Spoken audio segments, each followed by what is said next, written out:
Welcome to the Captain's Run with Cameron Smith. We are here for Chemist Warehouse. Head into Chemist Warehouse for great savings every day. Subscribe to Captain's Run on Apple, Spotify, or where all good podcasts are downloaded.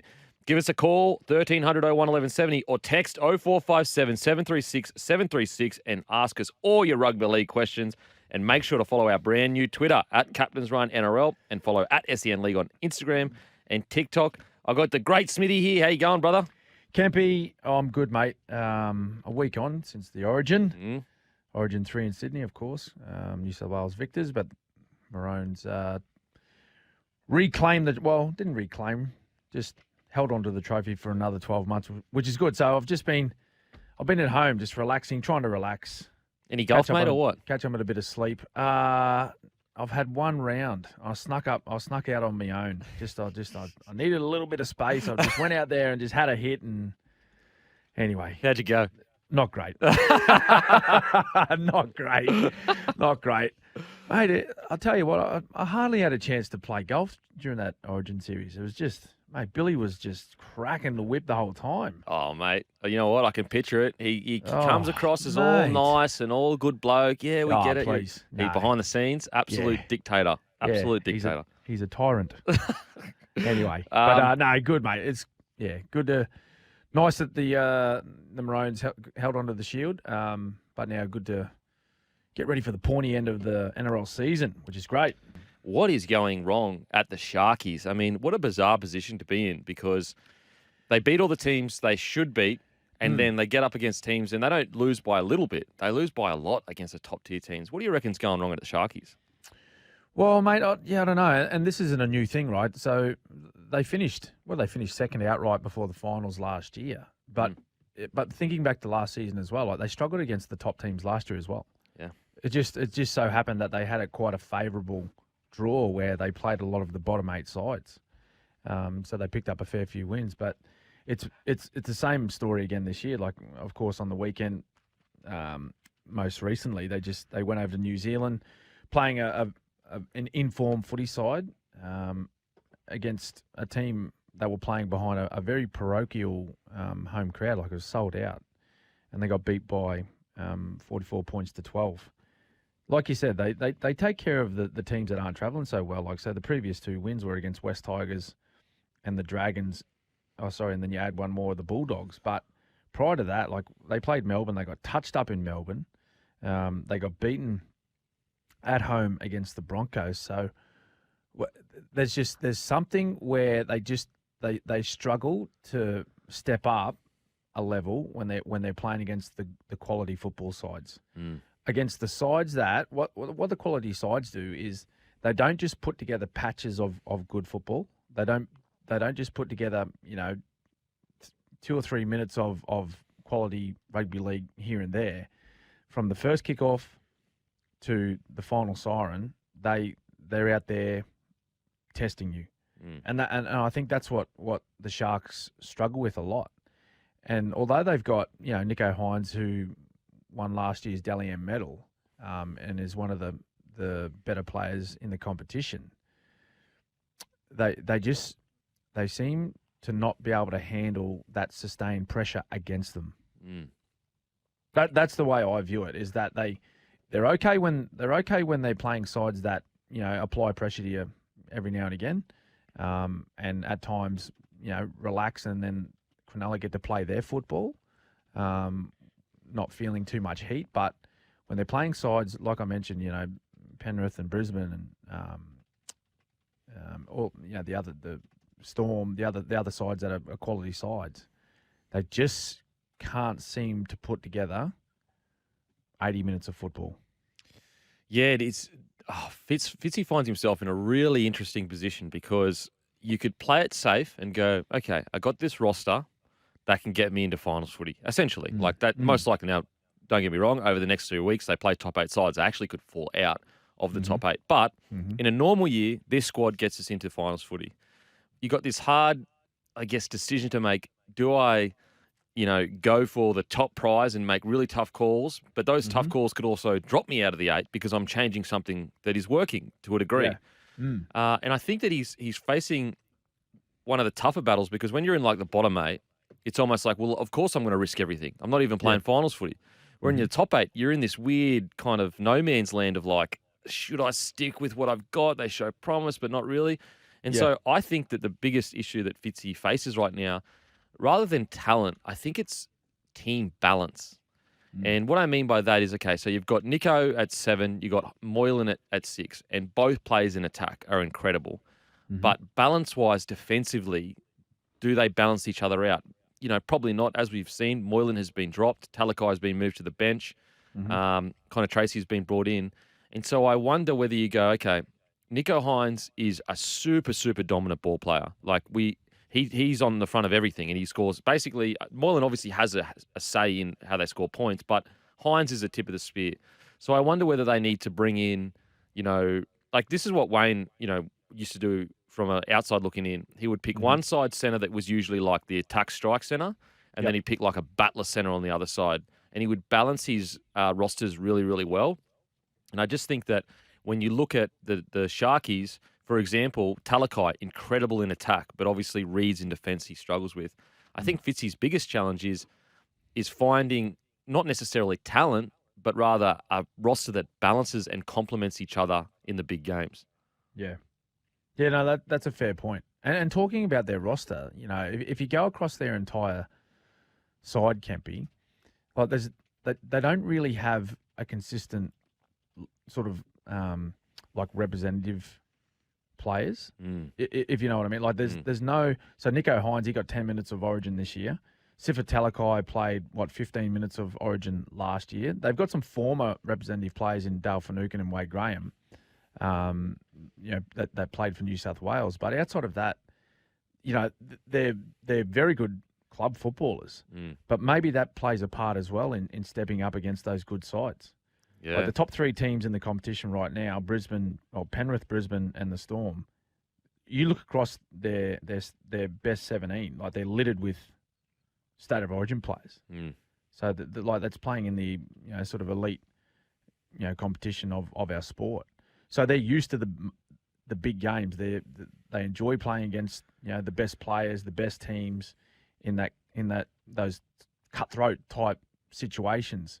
And so they don't shirk away from those big moments. So I'm just wondering whether they might be a rep player or two short of being able to compete consistently with the good sides. Maybe that has an effect with it, but what they've shown us over the last couple of years is are they good enough to be sort of sitting around the top? Well, of course they have. Like, look at the table. Like they finished second last year. They're up there again this year. But just I think the big question mark on everyone's lips and particularly for the Sharkies fans is what will happen come finals time? Like what's going to happen in 7 weeks when the finals kick off? Will it be a repeat of last year where they went out in straight sets? When you look at their side, Dale Finucane is really, and apologies if I'm getting it wrong, but really the only one with substantial finals experience. Hines, obviously, but Hines was more coming off the bench, I think, by the time finals rolled around. Yeah. And so maybe the most part of his finals appearances, Kempy, would have been off the bench. Yep. Yeah. So maybe they need to look at bolstering their squad with, as I said, talent's not an issue, but maybe someone that does have a bit of finals experience that can kind of use that experience to guide them through the bigger games. Because, as I said, from a talent perspective, they shouldn't be losing these top-tier games by the margins that they are. Like, you look at their roster compared to, say, the Warriors roster, it's not a 30-point better roster. No, that's right. No, exactly right, mate. It's exactly right. They're, my theory is sort of neither here nor there because when you look at the Warriors, they've got some international players, but I don't think they've got any state of origin players.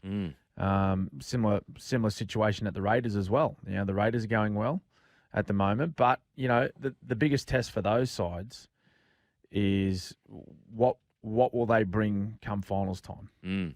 What will they bring when it's do or die? You'd like to think that they can try and continue on this form that they're showing us at the moment, but the test comes when your season's on the line, when there's no more next week. And you would, know better than anyone. Finals is almost like a new season. It's a different level of rugby league. It's not the same type of rugby league you play in the No. season. Yeah, that's right, and that's the the chat at the moment about the Broncos. Particularly, in Queensland is the questions are being asked of Kevin Walters.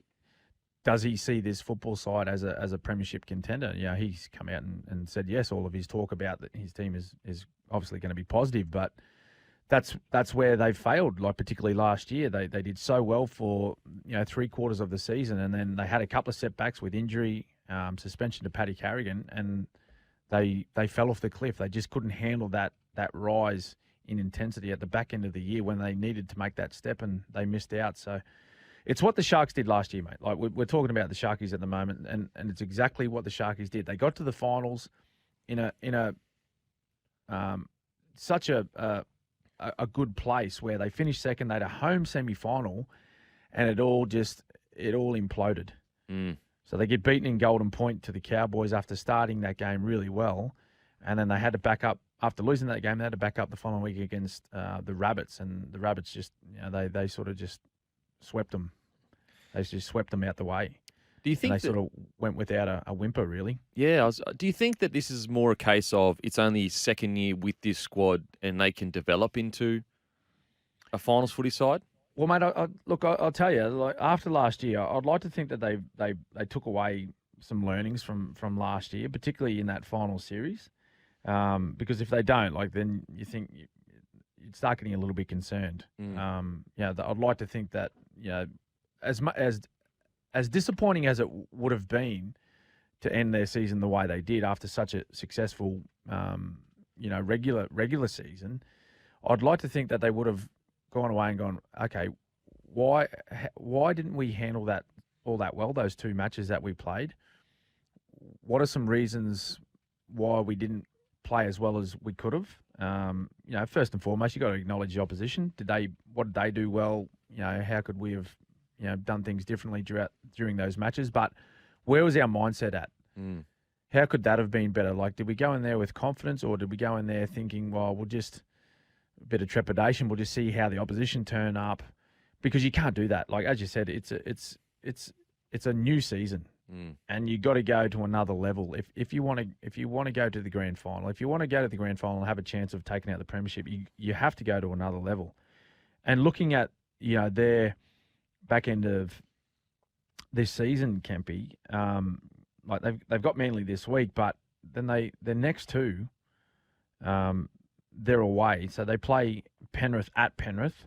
Doesn't get any harder than that. So there's a good test.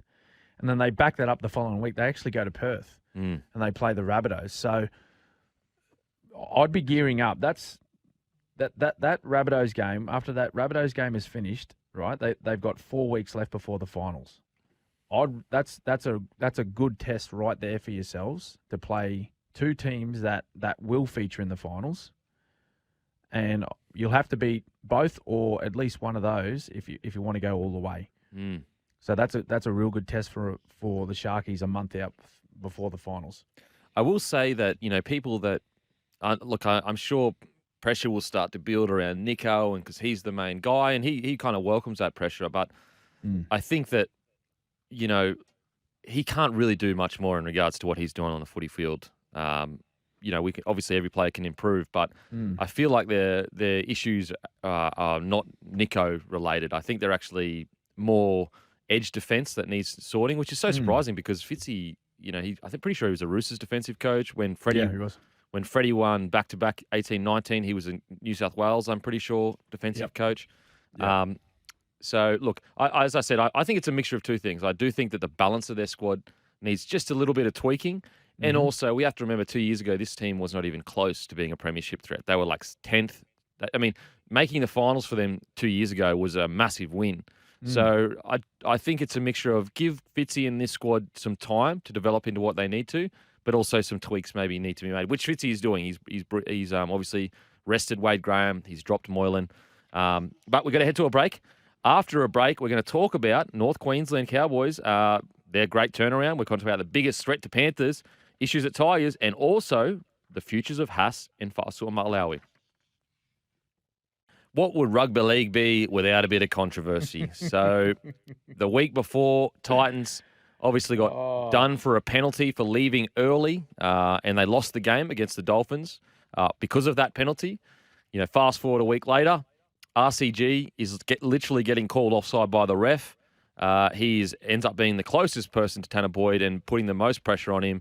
Plus, also the people on the line are also offside, and no penalty is caused. Smithy, give me your thoughts, mate. Oh, mate, frustrating. And that's just from a fan's point of view. And, it's the most frustrating part of footy, I believe, for players, coaches, fans, or everyone is the consistency or the lack of consistency in the officiating. Now, from time to time, it's hard for the referees to get every single thing right. And I don't think there's an expectation on that. I'm not talking the nitty-gritty stuff. We don't want to see officials nitpicking, do we? No. We don't want to see them nitpicking, Kempy. Nope. Just let the players go and do their thing. But when it comes to things like this, and it's more so under the microscope now because of it's the exact same side. So the Gold Coast Titans, they were pinged for it only last weekend against the Dolphins. So they got pinged for the exact same thing that Parramatta were allowed to get away with, and eventually they win the game. So if Chris Butler penalises Parramatta right there and the Titans take 2 points, are we saying they win by 1 point? Are we saying they win? Well, they could. If they take the 2, they go up by 1. So let's just say, for argument's sake, they win that. Go back a week before. If Grant Atkins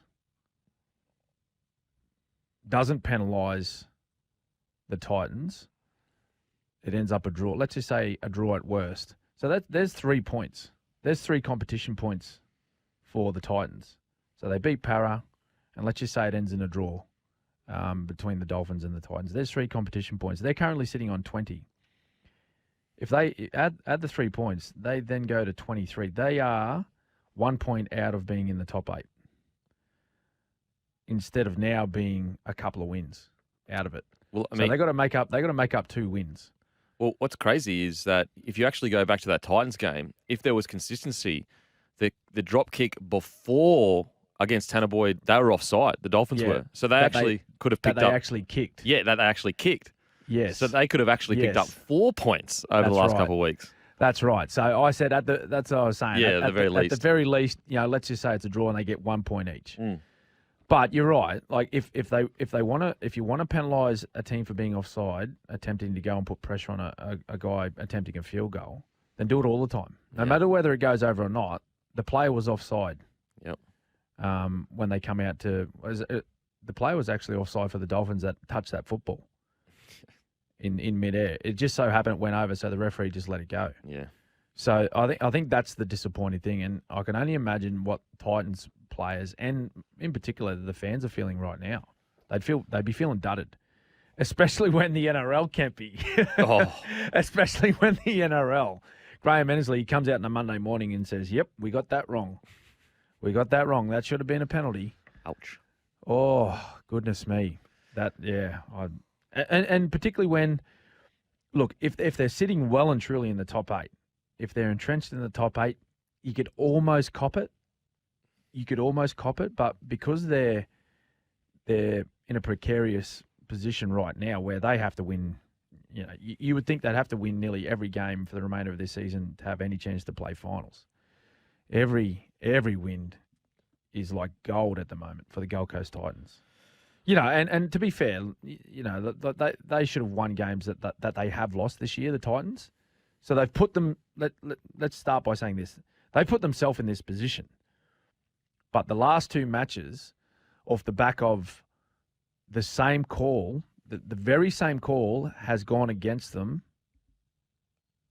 in both games for different reasons. One for being offside, one for not calling an offside. Yeah, and I think the tough thing, for Titans fans to swallow is it's a black and white. You can see it. It's not a 50-50 call that we don't know, that we're unsure. It's black and white. And look, as you said, we're not saying that they definitely would have won both games, but they were taking the opportunity for a fair shot at winning the game, according to the rules, was taken from them. I think it goes back to what we were talking about a few weeks ago, Smithy, the feel for the game. So, for example, against the Dolphins, the feel for the game, everyone knows drop goals. Most of the time, there's players offside. So you have to, unless it's absurd and they're like, actually knocking the ball down and they're like 5 meters offside, there has to be a feel for, is this right? Like, is this in the game, in the context of the game, and the other team is also doing it? Do I let it go? And that's now they've put themselves in a position where they've just gone, we're calling it because it's a penalty. Yeah. And so I think that where refs, I think it used to be the game would dictate to them how they would ref.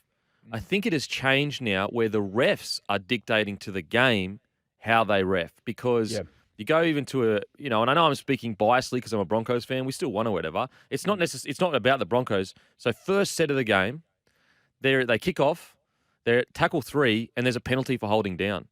And I think that is a really good example of the ref saying, I'm going to dictate to you guys what I expect, rather than the players saying to the ref, this is how we want to play the game. We just need you to guide it, within the rules.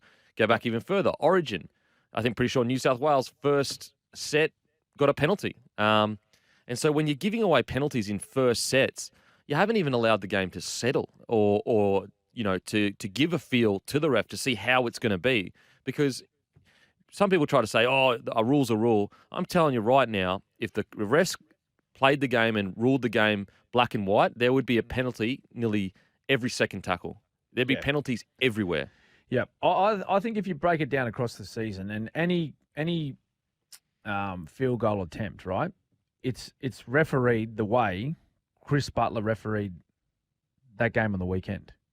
It's come to light and it's a discussion point at the moment because of what Grant Atkins did when the Dolphins played the Titans. Very rarely do you see that a referee blow a penalty. Yeah. Because you look at Chris Butler refereeing on the weekend, Para versus Titans.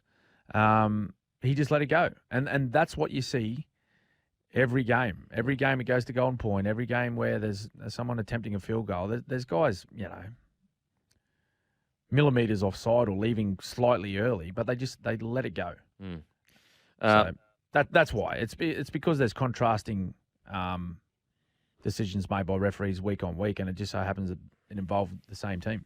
Yeah, getting a few questions here, a few texts here in regards to, the Eels were dudded these calls. Look, we're just saying consistency. If the Eels had players offside, the Titans, then they should get done. Also, got some, hey boys, lose the Queensland bias. Just so you know, brother, I tipped the Eels, so I was hoping they won. Anyway, So did I think. Yes, we're going to head to a break. After the break, we've got North Queensland Cowboys coach Todd Payten. Welcome back to the Captain's Run with Cameron Smith. We're here for Chemist Warehouse. Head into Chemist Warehouse for great savings every day. And we've been fortunate enough to get the great man up north from North Queensland, coaching North Queensland, Toddy Payten on the line. How you going, brother? Hey, lads. How you going? Yeah, going good, Toddy. How are you? Yeah, not too bad. Hey, mate, red hot form your boys are in. 5 straight. What's the change? What's been the change up there in Townsville? Oh, look, we've had our best players available for a period of time now. We've shown better control with the ball, and we've been more disciplined and just dive into the tougher parts of the game. So enjoyed the style of footy that we've played this last few weeks. And we're not looking for a cheap and easy win. And, a bit of confidence come out of that origin period for a number of lads too. So multiple things have contributed to the change of fortune. Mate, when you got to the Cowboys, you made some really, I guess, tough calls in regards to, I guess, the balance of the team and, how you wanted the boys to play. And it seemed like there was a period there where there was not friction at all, but basically growing pains. And we're really seeing the fruits of those tough calls, deliver, especially, the back end of last year and this year now where you're playing so well. Was this the plan all along in regards to, are you seeing the fruits of the decisions that you put in place early on? Oh, we made some long-term decisions. I'm fortunate that this is my second stint in Townsville, so I have a strong understanding of, the people here and the town and the region, and I wanted our team to represent those people in the way that we played. And, if you look at, everyone that lives up here, they're country people, country values. They work hard. They're no nonsense. They just get on with things. And I think our team's starting to reflect that. Life's not always easy up here. They just get on with it. And our players need to represent that with the way that they compete and value the tougher parts of the game. And we got rid of some players that I didn't think were the right fit. We made some decisions around some other players for the style of play we wanted to play as well, and set our team and club on a course, and we haven't deviated. So things have been more enjoyable these last 4 or 5 weeks than the first half of the year, and last year was a lot of fun. Hey, Toddy, you spoke about that State of Origin period and having a positive effect on a number of your players. One of those guys in your squad at the moment, Reuben Cotter, he picked up the Wally Lewis Medal, Player of the Series. Mate, tell us a little bit about him and what makes him such a great player. Yeah, Ruben's from a rugby league family, grew up in Serena, which is close to Mackay and part of our footprint. Things haven't always gone to plan for Rubes. He's had, 2 knee reconstructions, a Liz Frank. He's had some life challenges at a young age, and there was a period of time where he really questioned if rugby league was going to work out for him. But, he's an out-and-out professional. He's really grounded from a great upbringing, and he typifies, I guess, what we want out of our players. He just, he's super fit, super professional, and we put the team first, and he doesn't stop moving, mate, until we either get the ball back or there's a stoppage in play. And I'm not surprised how he went in Origin in the last couple of years. I'm probably a little bit surprised how he handled playing on an edge, but from a toughness point of view and team first mentality point of view, that's a Reuben Cotter we've known for a long time. Now, Scotty Drinkwater hit absolutely red-hot form, and I mean, I can only assume, but he'd be such an interesting player to coach because some players with that much skill can lean too heavily into it and sometimes forget about the harder stuff. But Scotty has really worked on that, it looks like, anyway. What's it like coaching a guy like Scotty Drinkwater? What word did you use? Interesting. Mate, I've enjoyed coaching Scotty because he's taught me a lot about coaching. I guess the best way to describe him when I first got him, he was a touch player, and a bit of a dart thrower. He'd always go for the big play, and it didn't matter what the time of the game was, the score, the context, or whatever. He was taking the game on and having a shot at it, whether the percentage was high or low. And hurt us a little bit at times. Obviously, won us a couple of games here and there, but I guess the maturity around his game and the growth from him has just been a little bit more considered with the decisions that he makes. He's matured off the pitch. He's baby girl, only 3 months old. Him and Osha really settled.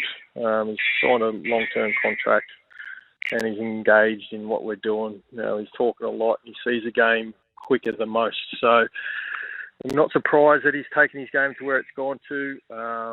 He's put a lot of work into it, and there were some challenging moments for the first 12 months to a little bit longer. So, but we've come out the other side and he's playing really well. Oh, mate, I can back up Toddy's views there on Scotty Drinkwater. He started down in Melbourne, and he dead set he come down, he come out of some sort of representative touch tournament, and he's just throwing passes, cut out passes left, right, and centre, and trying to step everyone in the side. And I'm just thinking, mate, it was doing my head in a little bit, but he's got there in the end. He settled down a little bit. Toddy, I just want to ask you about what I sort of look at, maybe a line in the sand moment for your season was that loss to the West Tigers. Probably the low light of your season thus far. You got beat 66 points to 18. Was there a meeting or a discussion after that game where you just sat the boys down and said, hey, listen, things need to change. We're not playing anywhere near our capabilities at the moment, because since then you've only dropped the one game, and that was against Parramatta, and we've seen a huge turnaround in the performances from your footy side. It was a tough night. We're well below par and unacceptable in a lot of areas. I kicked myself a little bit because I could just sense it in the sheds prior and on the bus. Yep. We have a group that play better relaxed, and it's something that I wrestle with because that wasn't entirely the way that I'd always done it. Music blares, players joke and giggle. Whereas when I played, or the teams that I was been involved with prior, things are really serious and intense in the sheds.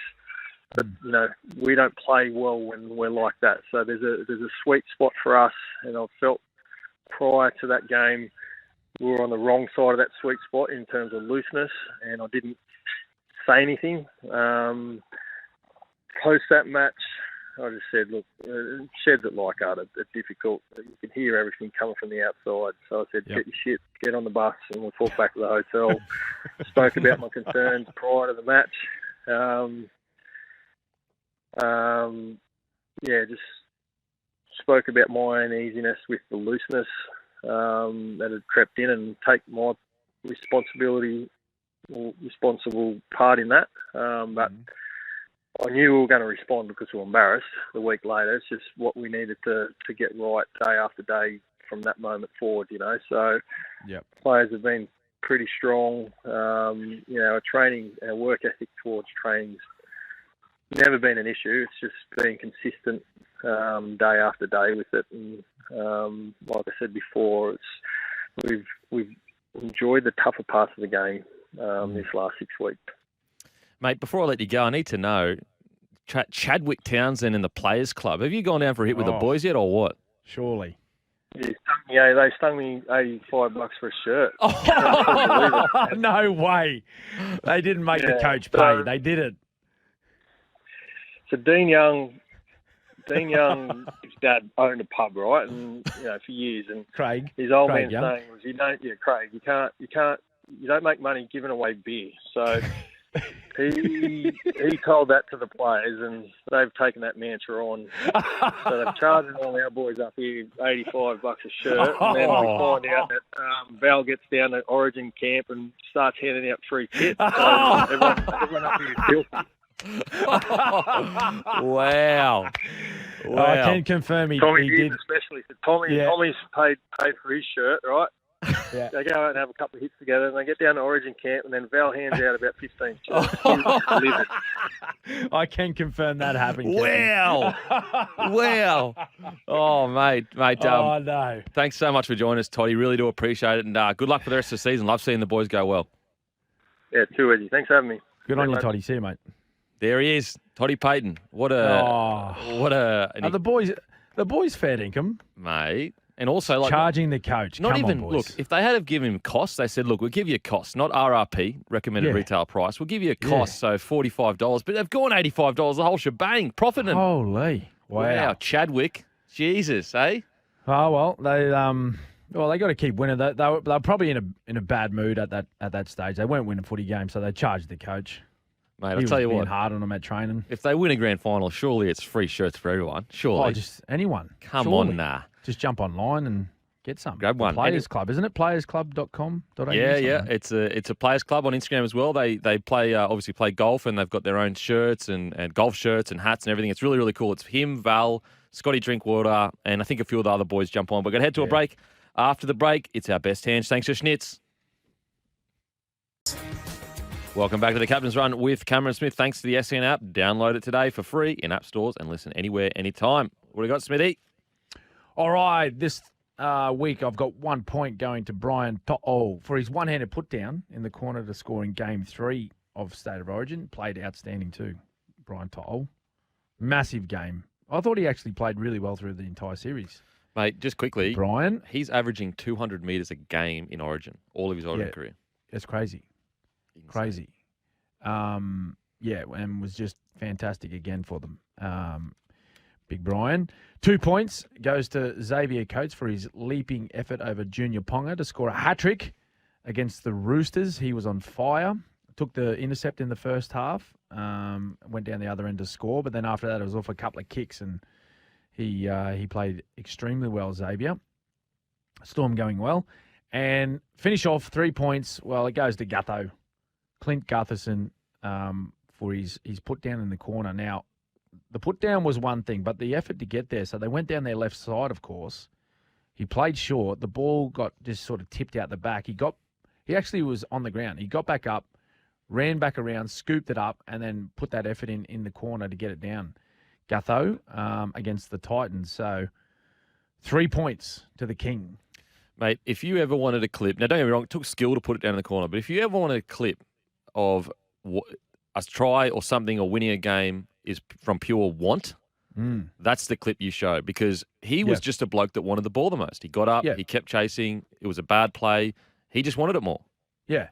And you know what? That's how he plays the game in general. Like, so all of the efforts, he's all effort. He's a skillful player, of course, but he just puts himself in a position to come up with the plays.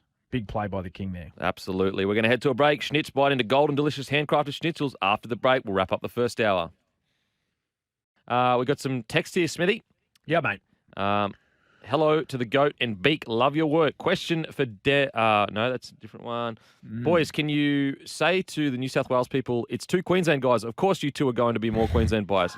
God, Queensland put up with more New South Wales bias than we listen to on TV and radio. That's just off the chat at the start where we're talking about the thing on the Titans. It wasn't all just a Titans thing, but they were just involved. Yes, they happened to be a involved. couple of calls. The principle of the discussion. Queensland thing. Yeah, the principle of the discussion was we just want consistency from the Just referees. so happened that there was a Queensland team involved. That's all. Absolutely. That's Now, all, guys. We're going to head to a break. After the break, we've got a million things to get to. Welcome back to the Captain's Run with Cameron Smith. Time now for our Holy Schnitz moment of the week. Smithy, when did you yell Holy Schnitz? Oh, I'll tell you when I yelled Holy Schnitz. As you know, I love golf, watch a bit of golf on the telly, and I yelled Holy Schnitz, right? When I was tuned in, I was watching the American Century Championship. It's where they get a whole heap of celebrities in and play a bit of golf, and there's NFL players, NBA players, NHL actors and comedians, all these singers, all these type of thing.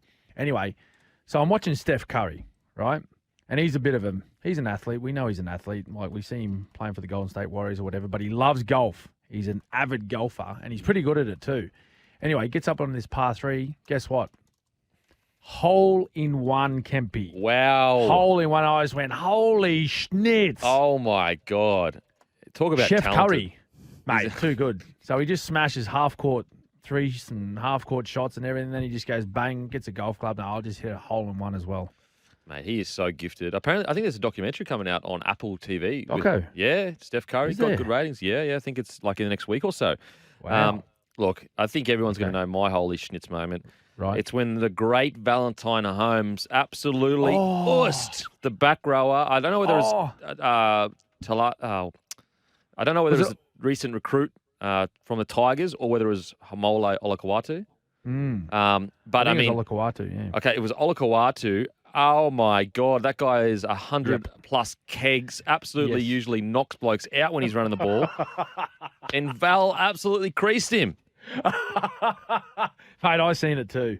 Oh my God! It sent shivers down my spine.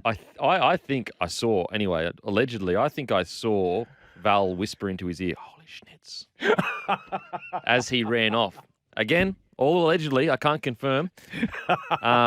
But got that winning taste right now. Schnitz, handcrafted, schnitzels made fresh and made just for you. After the news, more issues at the Tigers. Let's get into it.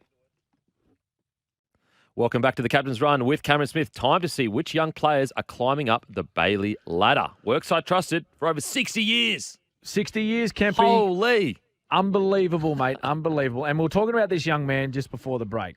Fullback for the Tigers, Dream Buller. In a losing side, 18-year-old, he had 2 tries, ran for 130 metres, 1 line break, and 8 tackle breaks. Wow. He's had a crack. Bloody oath. He's had a big crack, did Jareem. Second nomination, Tommy Jenkins for the Panthers. So against the Dolphins, 22-year-old, he had 2 tries, ran for 130 metres, had 2 line breaks, 1 line break assist, and 1 try assist. But I'll tell you what else he did. He took care of big Valance Tefare all game, Kempy. Yeah. Wow. And so he was moved to the wing by Wayne Bennett, Tefare. But Tommy Jenkins, mate, he just got up in his face all game. Hardly, he had a good early touch to Tefare, but after that, Jenkins just shut him down. Just shut him down. Yeah. And I'll tell you why. It's because of this next man. The third nomination is his centre partner, Isaac Tungol. So again against the Dolphins, 21. He's only 21. Had 2 tries. Incredible first try, to be honest. He ran for 200 metres, had 2 line breaks, 2 line break assists, and 2 try assists just to top it off. Wow. What a player he is. Mate, he is such a goer. And Yeah. so well-rounded too. Like, just Yep. so well-rounded. Yep. He's only 21. Yeah. 21. Mate, baby. Unbelievable. That was Bailey Ladders bringing safety and efficiency to the worksite for over 60 years. It's going to be interesting. Rookie of the Year. You've obviously got Khan as well, Khan Pereira from the Titans. Oh, yeah, Loffy. Yeah. You got Preston, the great Preston Mania, the Doggies. You got Buller. You got Taruva, who still qualifies. A lot of people don't Does realise. he? Yeah, he only did 3 games last year, so I'm pretty sure he still Okay. qualifies. Yep. And then obviously, you've got Buller, but isn't Buller such a find? Like, I just think that you can look at his physique, and he's still got so much to fill out. And I just love all the little things that he does. He does all the good stuff in attack and the flashy stuff, but some of his try savers are amazing. Yep. And, mate, still so much to learn. So much to learn. And as you said, like, he positions himself well. He's a brave kid. Yeah, he's going to go places, I reckon. Mate, he's I know that they re-signed him, I think, on his debut, but if I'm the Tigers, I'm looking to extend him now. Like, even some people are, they've already re-signed him after his debut.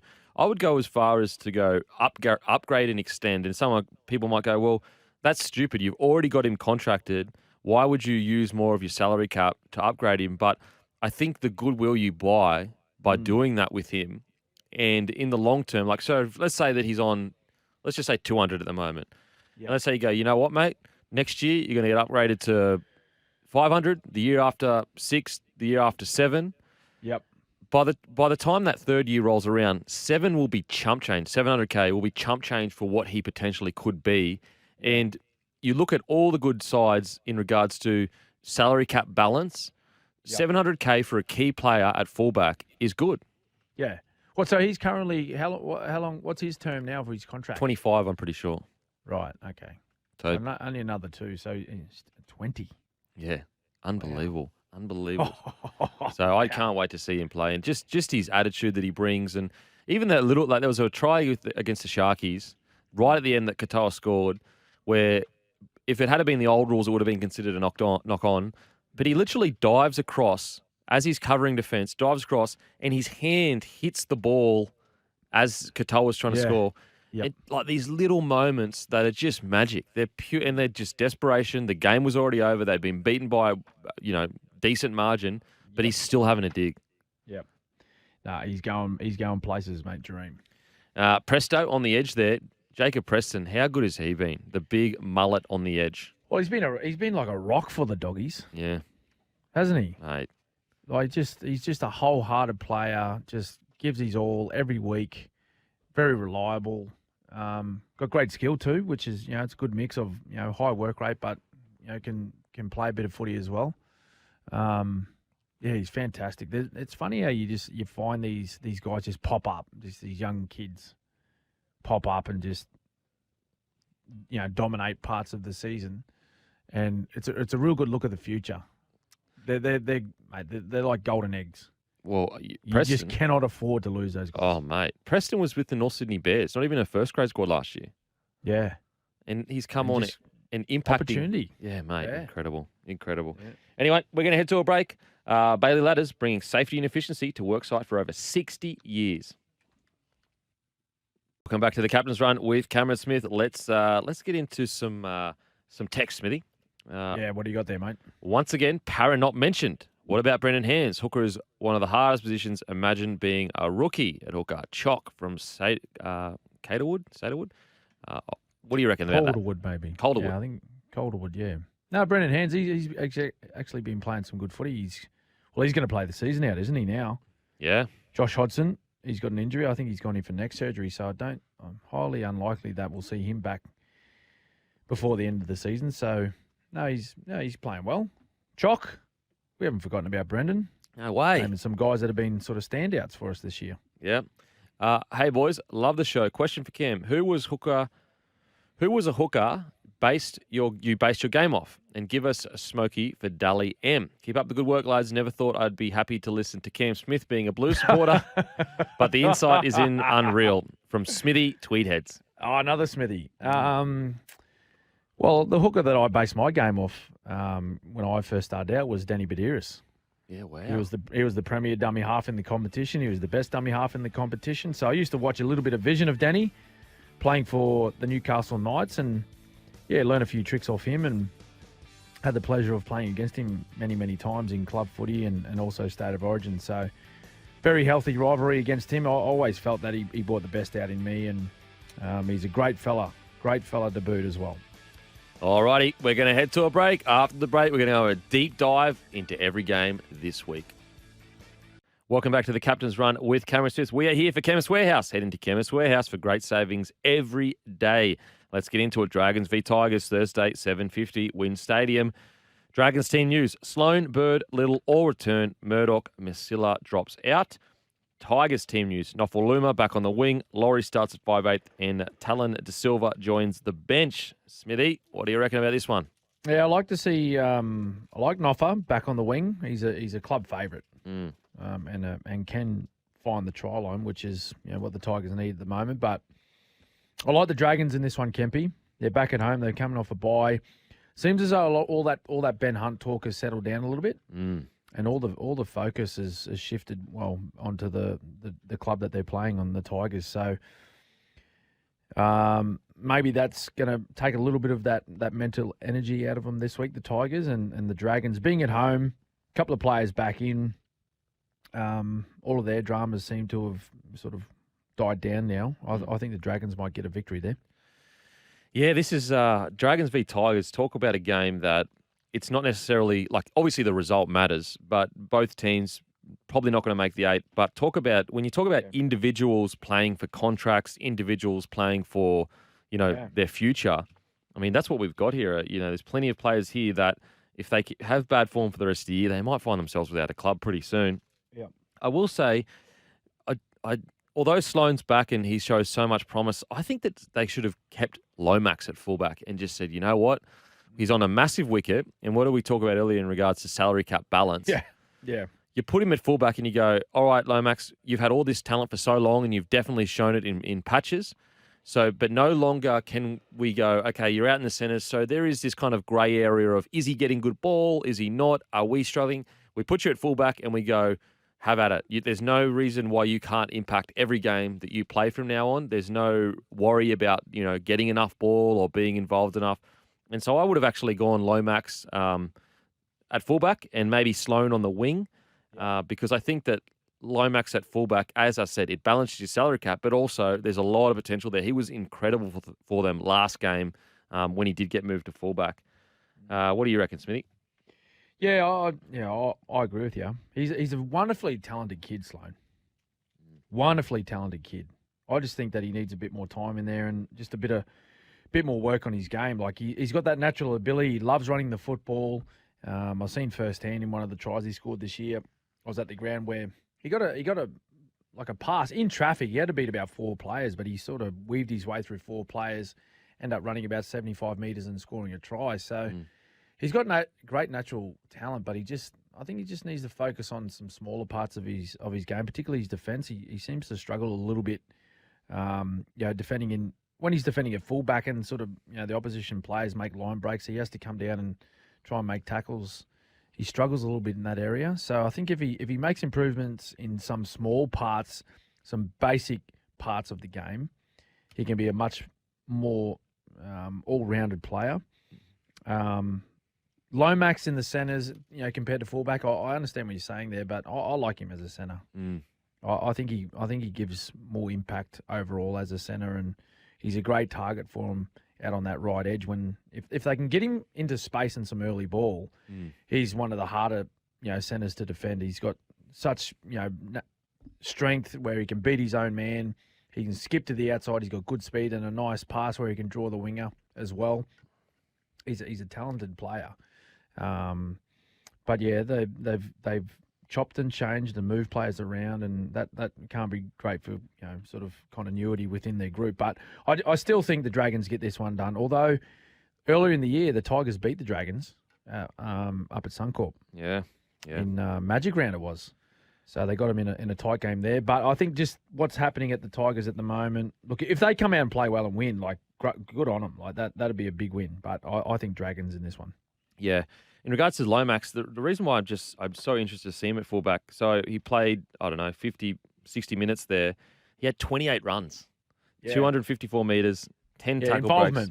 Involvement. Exactly. Get some high involvement aim. Yeah, and so I just wonder whether you just force him to be involved.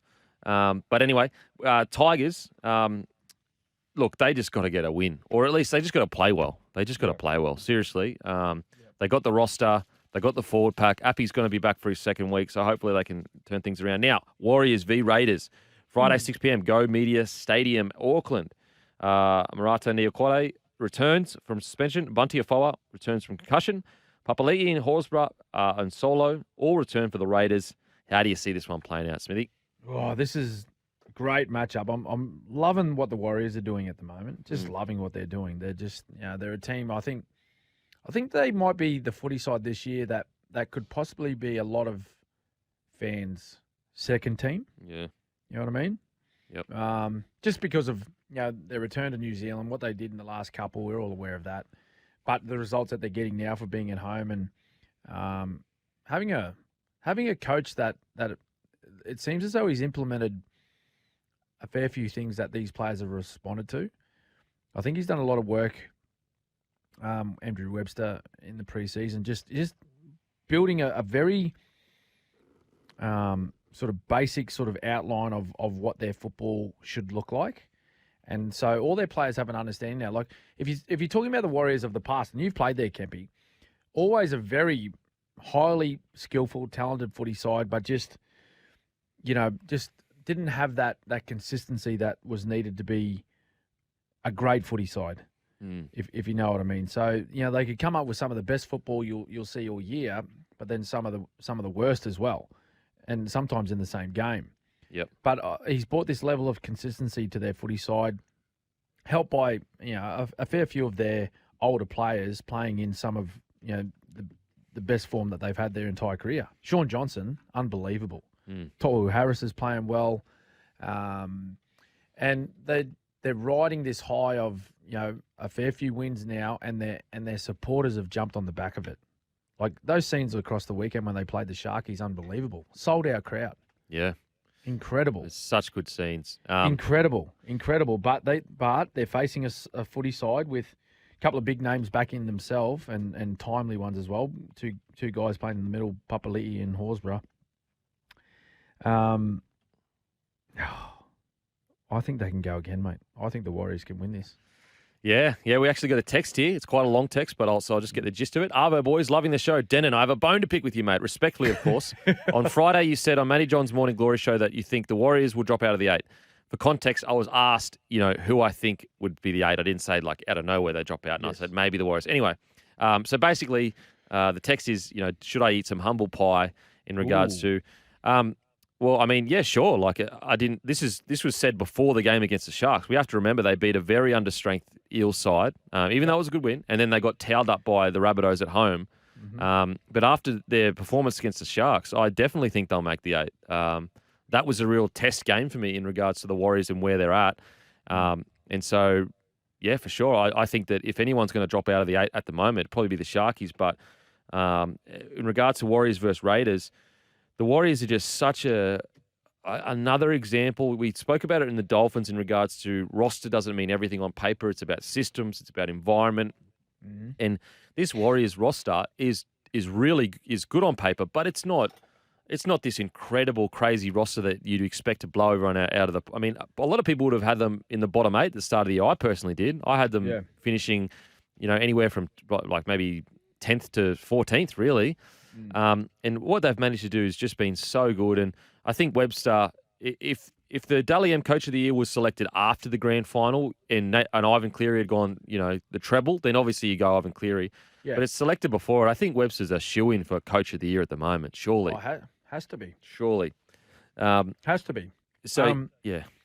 And thinking back to this game earlier in the year, they the Warriors had a strong win against Canberra. Yeah. Although Canberra, they controlled the first half, and I think that they actually went into the break at I think it was 8-6. Mm. But then the Warriors just went bang in the second half and just piled on points, and that was in Canberra. Was that in Canberra? That game? 300 game for Croker. Yeah, that's right. That's right. It was Jared Croker's 300th after he was rested the previous week. So they were a little bit embarrassed by that performance, and I'm sure that will be on the agenda this week with Ricky. Yeah. He always holds on to that stuff. So he'll be saying to his Canberra players, "Hey boys, we owe this team one. Yep. We owe this team one. Look what happened. Remember last time? And I know they didn't do themselves any favors with the way they played, but hey, they come and spoiled the party of one of our longest serving players in Jared Croker in his 300th. We owe these boys one, but I think they're on a roll at the moment. The Warriors, I'm jumping on the bandwagon.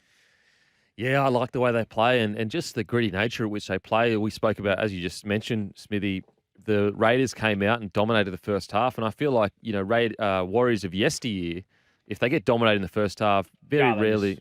They pack up their tents. Yeah, whereas the Warriors this year are saying, no, you got to just play 80 minutes of rugby league to beat us. Yep. So I'm going the Warriors, but all this hype's been about the Warriors. What are the Raiders? They're sitting fourth. Fourth, mate.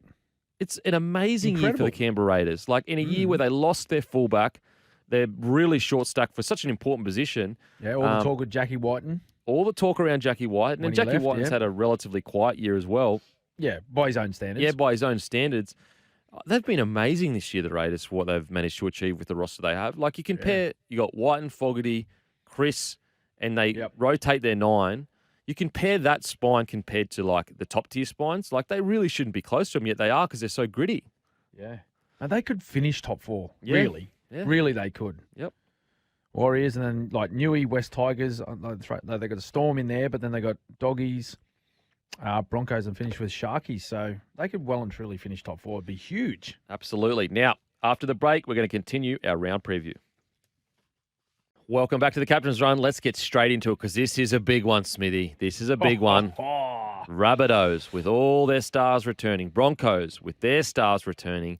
8 p.m. Sunshine Coast Stadium. Rabbitohs team news. Charlie Mitt, Campbell Graham, Jai Arrow all return. Walker, Koloamatangi, Murray are all back on deck after Origin. Broncos team news. Reece Walsh, Payne Haas, and the great Paddy Carrigan all return. What do you reckon, Smithy? Oh, mate, this is huge clash. Clearly the best game of the round. And you'll catch it all live and free on Channel 9, Kempy. Absolutely. Listen to the great Fatty Vorton. Yep. Peter Basoldis call this one. I'll be sitting alongside those two guys. I'll tell you what, this is... We'll get a bit of an insight into maybe a potential matchup in, could I say, a grand final, Kempy? Don't Could say I that, say Smithy. it? Don't get me hopes up, Smithy. Could I say it? Mate. An early grand final. Well, look, these two teams, we spoke about these two teams earlier, and having the potential to maybe upset the Panthers on the way to 3 consecutive premierships. But look, I like it. This is the two very good footy sides sitting quite high on the ladder. Big names back. Reece Walsh, he was coming back from suspension, but Payne Haas injury, Paddy Carrigan, he was rested. Trell Mitt, he's the big one. Yeah. He's the big one for me. been out for quite some time. I think his last game was May 19, so quite some time ago now. He's had those calf issues, and just wondering how the big fella's spent that time away from the game. Whether he's looked after himself and he's going to come back in really good condition, or whether it'll take him 2 or 3 matches to get going again. Not sure. I'd like to think that he's up and raring to go, and he's ready for this one, because this is a huge game for them against the Broncos, who have been sitting pretty much at the top of the ladder the whole season, and they're in really good form. This is the Rabbitohs home game. Yeah. At Sunny Coast Stadium, which it's I think there was a few people blowing up at the start of the year when your boys, the Broncos, they're playing these away games. Don't blame us. Away games, and they're all in Queensland. Hey, Rabbitohs made this Please, decision. come on, mate. We're just a battler trying to get back on our feet, and we can't help if some things fall our way. Yep. So interesting to see. Interesting to see. I want to keep an eye on 2 guys, right? The 2 fullbacks, Trell Mitt and Reece Walsh. How's he going to bounce back from that suspension? Because he was, he's carrying on a little bit, wasn't he? He's carrying on a little bit in that game, and he got suspended for, shooting his mouth off. So, he needs to he's taken his medicine. He got 3 matches, and, the biggest one was sitting out game 3 of State of Origin. But let's see how he returns now and just gets out there and plays football. Yeah, you're totally right. It's going to be interesting to see what his body language is like, what his, chat is like, how he talks to players. Does he, it's really because, again, you don't want to take away the fire in his belly. That's what makes him so great, because he competes on everything. Yeah. But at the same time, you're right. He got carried away. He got suspended. Whether you believe he did or didn't do it, if he wasn't so animated and going at the refs as many times as he did, he wouldn't have got suspended. And so it's going to be really interesting to see whether we see a more mature Reece Walsh on the other side of the table. Latrell Mitchell, their premiership hopes rest on his shoulders. So if Trell Mitt is coming back fit, firing, and rested, yes, it's a scary, scary prospect for the rest of the NRL. Real scary. This game is such a good test for both sides, because regardless of whether you win or lose, it's how you play. Yeah. If they both go into this game and it's a high quality match of rugby league, and let's say Rabbitohs get up by 6 points, both teams can walk away and say, we're ready. We're ready to go on a run here. If it's an ugly win, and it's low quality, and both teams, they get no confidence from it. So it's really important that both teams turn up and deliver a high quality game of rugby league. Yeah. Broncos are sitting a fair way ahead of the Bunnies. It's probably more important for the Bunnies to win this one than the Broncos. Even though I feel as though, regardless of this result, if the Bunnies were to get beaten, I still feel as though they're going to feature in the finals. Yeah. But sitting 8th, they're in that sort of precarious spot there where, if North Queensland were to win this weekend, they would then leapfrog the Bunnies. Wow. Well, they got to score, like the for and against and all that comes into it, but no, they definitely would, because they're each on 24, so they'd go ahead of the Rabbitohs. So all of a sudden, you miss that opportunity to have a win against one of the heavyweights of the comp, sitting second on the ladder, to sitting outside the top 8. As I said, I'll reiterate, I still feel as though the Bunnies will play finals footy, but this could be almost, a win for the mental battle, of both sides. So whoever wins this one takes it into, the final series, where they could, there's a high probability that they'll each face each other again. Oh, mate, for sure. Like, for the Broncos, if they beat the Rabbitohs, they almost put to bed the scare or whatever that there's going to be an end of season fall off. Yeah.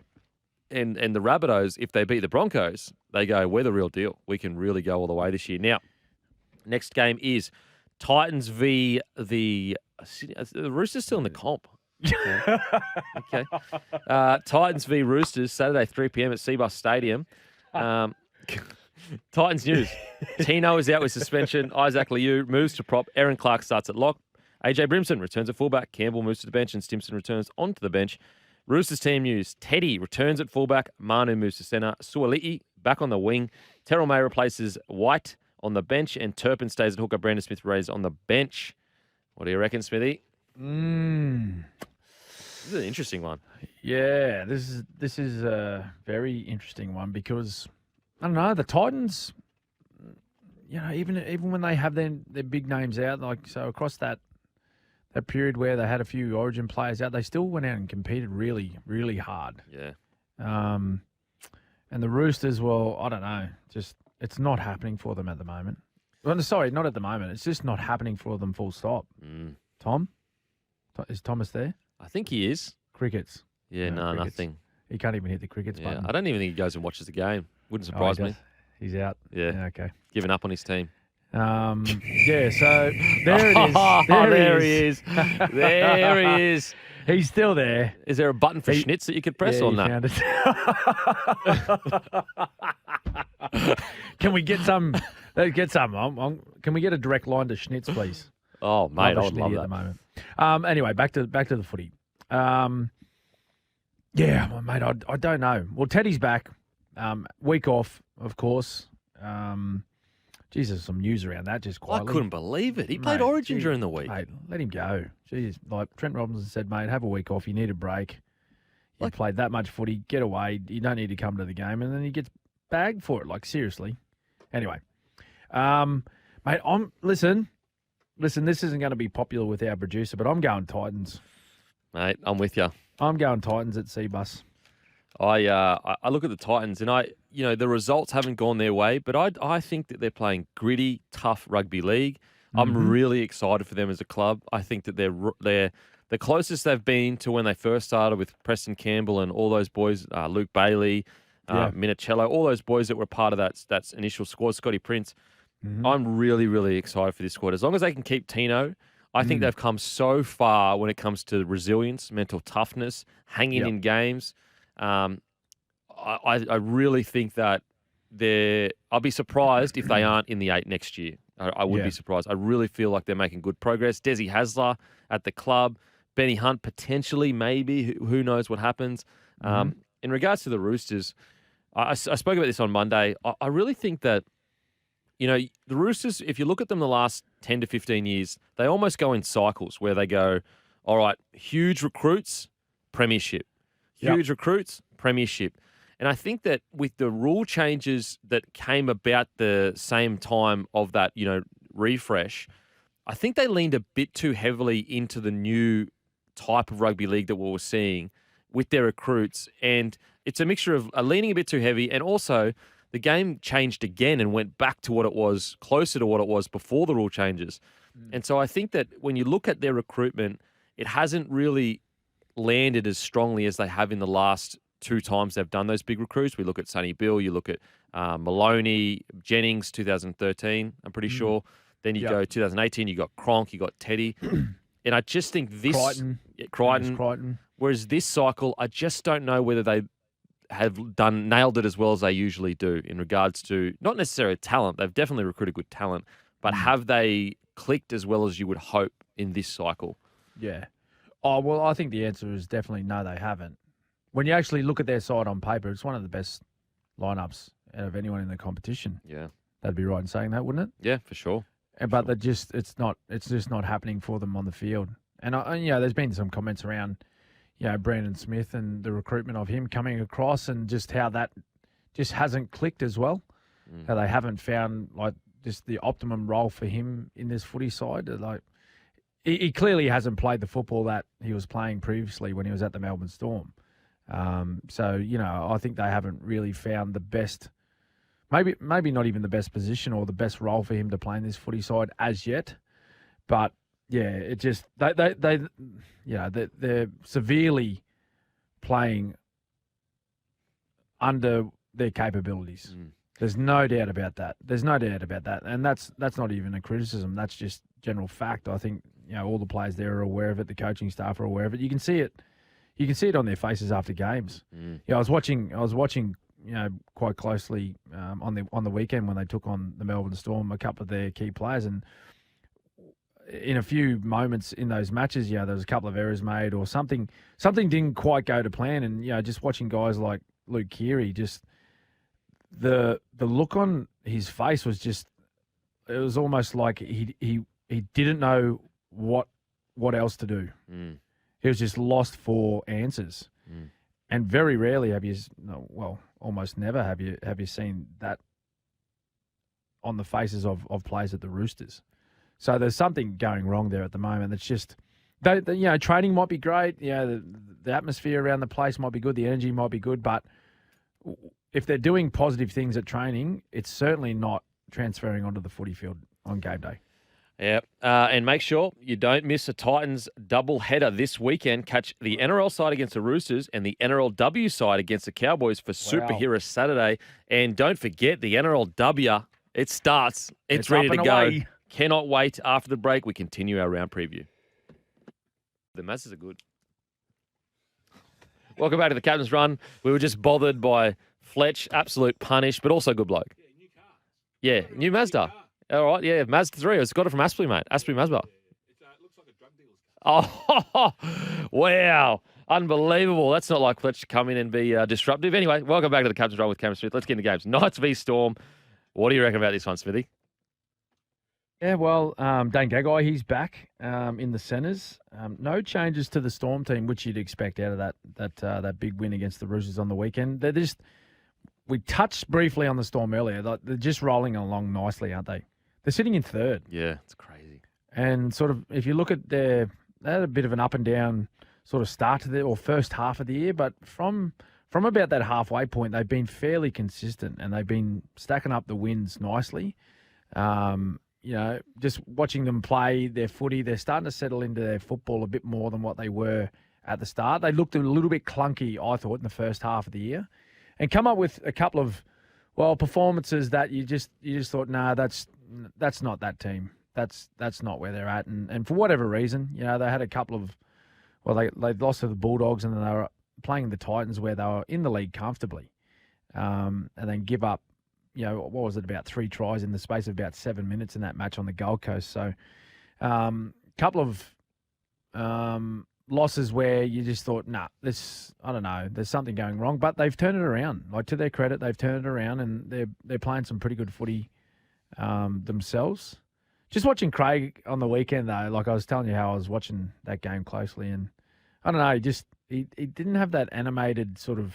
He wasn't his animated self. Not saying that there's anything wrong with what he's doing at the moment or he's not liking what he's seeing, but it's just strange to see him like they had a really strong win, but he just sat there after the game. He just sat there, had a look around, said a few words to his assistant coaches, and that was sort of it. But I think that just shows where he's at. Like, they had a very strong win, but he's probably looking at that from a point of view of, well, we've still got improvement. Yeah. That's what I took away from it. So looking at this one, I know that they actually didn't go home after the game at the Sydney Cricket Ground. They've gone on like a mini camp, I think maybe Central Coast somewhere, Central Coast, New South Wales, because they're taking on the Knights in Newey. So I think I'm backing the Storm in this one to get this one done. Although over a long period of time, Kempy, if the Knights can get up for any club, in particular when they're playing at home, they love playing a big game against the Storm. They love it. They just love it. And we've been nailed a couple of times there by Newey when we were sitting or travelling quite nicely, top of the ladder or in the top 4, and Newcastle not enjoying the best season, and they've nailed us. So that's just it might be. I'm tipping Storm to win, but it's a little bit of a danger game for them. Yeah, it's the Knights, haven't they? Just fought and scrapped for everything. But let's get to our next game. Cowboys versus Eels. Cowboys playing at Queensland Country Bank Stadium. How do you see this one, Smithy? Yeah, I think the Cowboys. Yeah, I'm just listening to Toddy Payton earlier. They've got a change in their attitude towards their footy right now.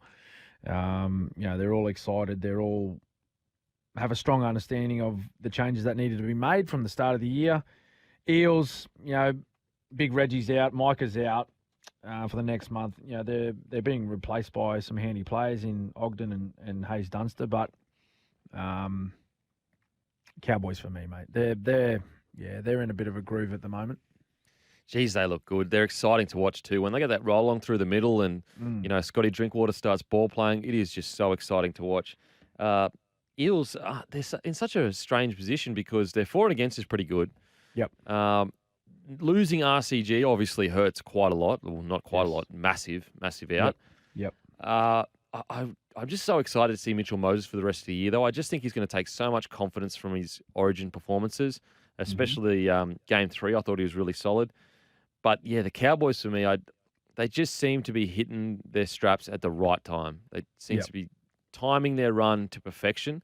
Yeah. And they just look confident. And also, they look like a team where, like, for example, they don't need Jason Tamalolo to run for 250 metres anymore. No. You no. know, he can just be a part of the system and they win. Yep. Yeah, I think they'll be in for a big one, mate. Home crowd, as I said, on a roll, feeling good. Couple of key outs for Eels. I think Cowboys get it done.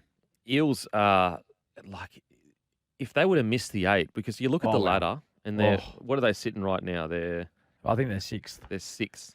And so points wise, so they're 7th, and basically Oh, they're seventh. Okay. they have one of the hardest runs home of any club in the NRL. Yep. I think they're going to have a strong run home in regards to results, but when you look at that run home, geez Louise, it is a tough run home. Yeah, well, if you're looking at any teams that could possibly drop out of the top 8, like I think there's 2. I think there's Eels. All of our Eels listeners, they'll love hearing that. But I think it's Eels only because of off the back of a couple of things, right? The teams that you have to play.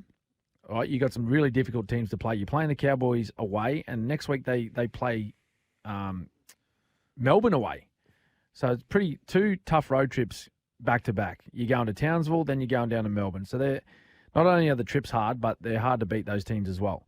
Plus, on top of that, you've got your leading front rower and one of your key try scorers on the wing in Micah Sevo out for a month. For a month. Wow. It's not just this week. A month, Kempy. That's why, and I'm not saying they will. I'm just saying if there's a couple of teams, I'd be saying possibly Cronulla and possibly Para. Yeah, and also Para Eels very short on outside backs. It's not like they're flush, like other clubs where they can just bring someone in and kill it. So, look, I've got faith in the Eels. I've got faith because you know what? Faith? You know why I Good got man. faith? It's because I stuck with them last year when everyone wrote them off. So I'm Yes, well done. gonna hang in there. But if they do struggle, I'm gonna say that I never said that.